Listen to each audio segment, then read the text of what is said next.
നമസ്കാരം. മലയാളി വാർത്തയിലേക്ക് സ്വാഗതം. ഇപിയും ബിജെപിയും തമ്മിൽ എന്താണ് ബന്ധമെന്ന ചോദ്യം കണ്ണൂർ പാർട്ടിയിൽ പുകഞ്ഞുകൊണ്ടിരിക്കെ അടുത്ത വിവാദം പൊട്ടിപ്പുറപ്പെടുന്നു.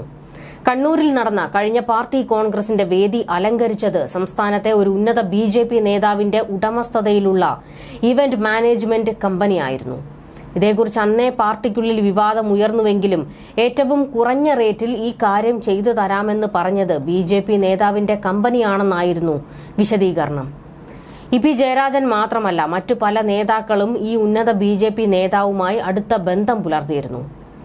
കണ്ണൂർ, കാസർഗോഡ് ജില്ലകളിൽ ബിസിനസ് ബന്ധങ്ങളുള്ള ബിജെപി നേതാവുമായുള്ള ചില നേതാക്കളുടെ വഴിവിട്ട ബന്ധം പി ജയരാജനെതിരെയുള്ള ആരോപണങ്ങൾ പാർട്ടിക്കുള്ളിൽ പുകഞ്ഞുകൊണ്ടിരിക്കവെയാണ് ഇപ്പോൾ പുറത്തുവരുന്നത്.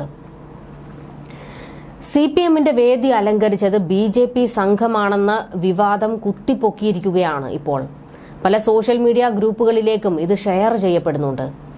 ഇതറിഞ്ഞിട്ടില്ലാത്ത സിപിഎം ഗ്രൂപ്പുകളിലേക്കും സംഭവം എത്തിയതോടെ വലിയ പൊട്ടിത്തെറി. കണ്ണൂരിൽ സിപിഎം ബിജെപി പോരാണ്. പാർട്ടി ഗ്രാമങ്ങളിൽ ഇരുകൂട്ടരുടെയും അണികൾ തമ്മിൽ കണ്ടാൽ കൊത്തി നുറുക്കാൻ നിൽക്കുന്നു. അത്ര പക. എന്നാൽ നേതാക്കൾ ബിജെപി നേതാക്കളുമായി ബിസിനസ് ബന്ധങ്ങളും. കണ്ണൂർ സിപിഎമ്മിൽ പ്രതിഷേധം ആളിപ്പടരുകയാണ്. പി ജയരാജൻ വിഷയം തന്നെ വലിയ പ്രതിസന്ധി ഉണ്ടാക്കിയിട്ടുണ്ട്. അതിന്റെ കൂടെയാണ് അടുത്ത വിവാദം. ഇതിനെല്ലാം ന്യായീകരണ ക്യാപ്സൂൾ ഇറക്കി മടുക്കും അണികൾ. ബിജെപിക്കാരുമായി സിപിഎം നേതാക്കളുടെ കൂട്ടുകച്ചവടം എന്ന് തുടങ്ങിയെന്ന ചോദ്യം പാർട്ടിക്കുള്ളിൽ ഉയർന്നിട്ടുണ്ട്. അണികൾ മുഷ്ടി ചുരുട്ടി മുദ്രാവാക്യം വിളി, വർഗീയത തുലയട്ടെ. ഇപ്പുറത്ത് നേതാക്കൾ അതേ വർഗീയതയുടെ കൂട്ടുപിടിച്ച് ബിസിനസ് ഡീലുകൾ. സിപിഎം നേതാക്കൾ ഈ പ്രസ്ഥാനത്തെയും അണികളെയും പച്ചയ്ക്ക് വഞ്ചിക്കുകയാണ്.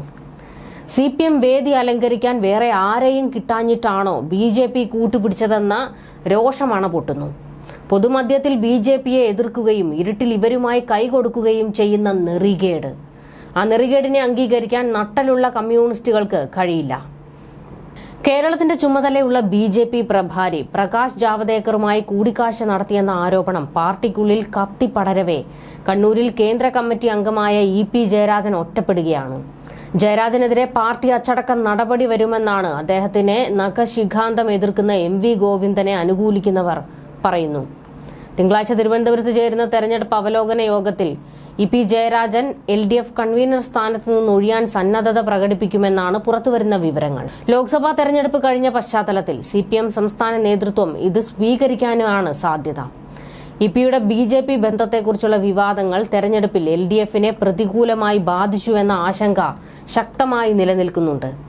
ആരോപണം ആസൂത്രിതമാണെന്ന് പറയുമ്പോഴും പ്രകാശ് ജാവദേക്കർ തന്നെ വന്ന് കണ്ടുവെന്ന് പി ജയരാജൻ തന്നെ സ്ഥിരീകരിക്കുകയും ചെയ്തിട്ടുണ്ട്. ഇന്നത്തെ കോൺഗ്രസ്, നാളത്തെ ബിജെപി, ഇതായിരുന്നു കോൺഗ്രസിനെതിരെ CPMന്റെ ആക്ഷേപം. ഇതിനിടെയാണ് അനിൽ ആന്റണിക്കെതിരായ ആരോപണങ്ങൾ പറയുന്നതിനിടയ്ക്ക് ദല്ലാൽ നന്ദകുമാർ, ശോഭാ സുരേന്ദ്രന്റെയും പി ജയരാജന്റെയും പേര് പറഞ്ഞത്. ആ ചർച്ച വളർന്നു വന്ന് രാഷ്ട്രീയ ബോംബായി പൊട്ടിയപ്പോൾ പരിക്ക് മുഴുവൻ CPMനും പി ജയരാജനുമാണ് സംഭവിച്ചത്. സംസ്ഥാന സെക്രട്ടറി സ്ഥാനം കിട്ടാത്തതിനെ തുടർന്ന് പാർട്ടിയുമായി ഉടക്കി നിന്ന ജയരാജൻ ഈ സമയത്ത് സമാന്തരമായി ബിജെപി കേന്ദ്ര നേതാക്കളുമായി നിരന്തരം ചർച്ചയിലായിരുന്നു എന്ന നിലയിലായിരുന്നു ബിജെപി നേതാക്കളുടെ വെളിപ്പെടുത്തൽ. എന്നാൽ ഇപ്പോൾ മറ്റൊരു വാദവും കൂടി മുറുകുന്നുണ്ട്. പി ജയരാജനെ മാത്രം എന്തിന് വളഞ്ഞിട്ട് ആക്രമിക്കണം? ബിജെപി നേതാക്കളുമായി ബന്ധമുള്ള മറ്റെത്ര CPM നേതാക്കളുണ്ട്?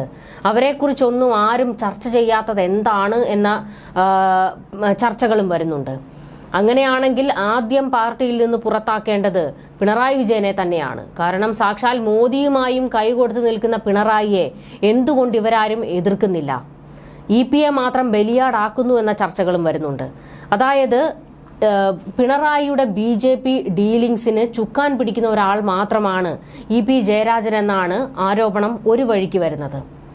പിണറായി വിജയന് എല്ലാ തരത്തിലും സഹായം ചെയ്തു കൊടുക്കുന്നത് കേന്ദ്രമാണ്, മോദിയാണ്. അല്ലെങ്കിൽ ഇതിനോടകം എപ്പോഴേ അകത്താകേണ്ട സമയം കഴിഞ്ഞിരിക്കുന്നു. എന്നിട്ടും എന്തുകൊണ്ടാണ് പിണറായി വിജയനെതിരെ ഒരു നീക്കവും കേന്ദ്രം നടത്താത്തത്? പല ഡീലിംഗ്സും നടന്നിട്ടുണ്ട്. അങ്ങനെ നോക്കുമ്പോൾ ആദ്യം പുറത്താക്കേണ്ടത് പിണറായി വിജയനെ തന്നെയല്ലേ? നട്ടലുള്ള കമ്മ്യൂണിസ്റ്റുകൾ ഉണ്ടെങ്കിൽ നിവർന്നു നിന്ന് ആ ചോദ്യം ചോദിക്കണമെന്നാണ് ഇപ്പോൾ ആവശ്യം വരുന്നത്.